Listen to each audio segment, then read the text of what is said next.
আসসালামু আলাইকুম। একটা মানুষ তার শরীরকে পুঁজি করে কখনো ধনী হতে পারে না। মানুষ ধনী হয় তার ব্রেইনকে ব্যবহার করে। ২ টা মানুষের কথা চিন্তা করুন। একটা মানুষের সে মানসিক টেনশনে আছে, আরেকটা মানুষ নিশ্চিন্তে আছে। ২ জন মানুষের ব্রেইন একই রকম পারফর্ম করবে না। যে মানুষ কম টেনশনে আছে, ওই মানুষ খুব স্মুথলি শান্তভাবে সিদ্ধান্ত নিতে পারে, ভালো সিদ্ধান্ত নিতে পারে এবং ফাইন্যান্সিয়ালি সে ওই টেনশনে থাকা মানুষের চাইতেও ভালো পারফর্ম করে। পার্সোনাল ফাইন্যান্সিয়াল ম্যানেজমেন্টের জন্য ৫ টি ছোট tips. Number 1, earn before you spend. খরচ করার আগে আপনি ইনকাম করুন। এটার মানে হচ্ছে আমাদের মধ্যে অনেকেই দেখবেন যে ক্রেডিট কার্ড ইউজ করে পার্সোনাল লোন নিয়ে আমরা গাড়ি কিনি, আমরা এটা করি, আমরা ওইটা করি, খুব ফার্নিচার কিনি, লাক্সারিয়াস জিনিসপত্র কিনি।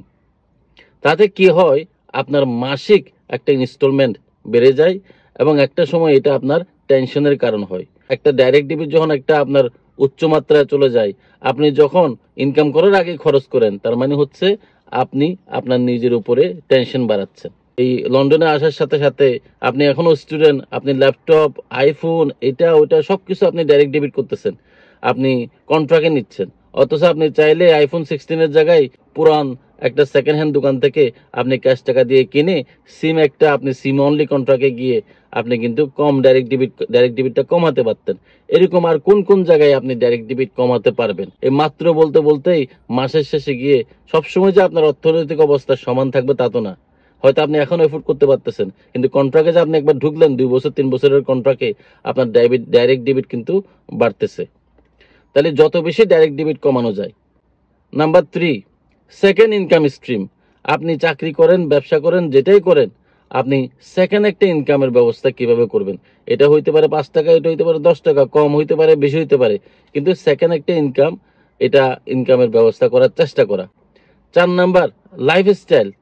আপনি আপনার অর্থনৈতিক অবস্থা অনুসারে যে জীবন ব্যবস্থা আপনি পরিচালিত করতে পারেন, অবস্থা অনুসারে আপনার লাইফস্টাইল অর্ধেকের কমে রাখবেন।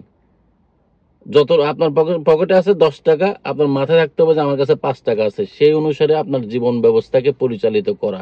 ৫ নাম্বার, আর্ন মানি ফ্রম মানি। আমরা ইংল্যান্ডে অনেকেই আছে, আমি দেখছি যে তাদের ৫০,০০০, ১০০,০০০, ১৫০,০০০ ব্যাংকে পড়ে আছে। অর্থাৎ তাদের মানিটা যদি ব্যাংকে পড়ে থাকে, এদেশে কয় টাকা দেয়? ১০ পাউন্ড দেয় বছরে, ২০ পাউন্ড দেয় ইন্টারেস্ট। আর আপনি মুসলিম হলে তো ওই সুদ এটা খাইতেও পারবেন না। সুতরাং আপনি চাকরি করেন, ব্যবসা করেন, আপনার যে সেভিংসের টাকাটা আছে ওই টাকাটা আপনি ইনভেস্ট করেন। আপনি অনলাইন বিজনেস করেন, আপনি অ্যামাজন করেন, আপনি এয়ারবিএনবি করেন, আপনি যেটাই করেন, অথবা একটা ছোট দোকান নেন, একটা গ্রোসারি শপ নেন, অথবা একজন খুব ভালো বন্ধুর সাথে এক্সপিরিয়েন্স কারোর সাথে একটা ছোট টেকওয়ে নেন, যেটাই করেন, আপনার মানি যাতে লেজি পড়ে না থাকে। আপনার মানি যদি লেজি পড়ে থাকে, তার মানে হচ্ছে ১০ বছর আগের ১০ পাউন্ড এখন হয়ে গেছে ৫ পাউন্ড। ব্যাংকে টাকা ফেলে রাখা মানি, সে যতই আপনাকে সুদ দেয়, আপনার কিন্তু মানি ডিভ্যালুয়েট হচ্ছে, মানির ভ্যালু কমে যাচ্ছে। আপনাকে মানি থেকে মানি বের করা শিখতে হবে। ধন্যবাদ।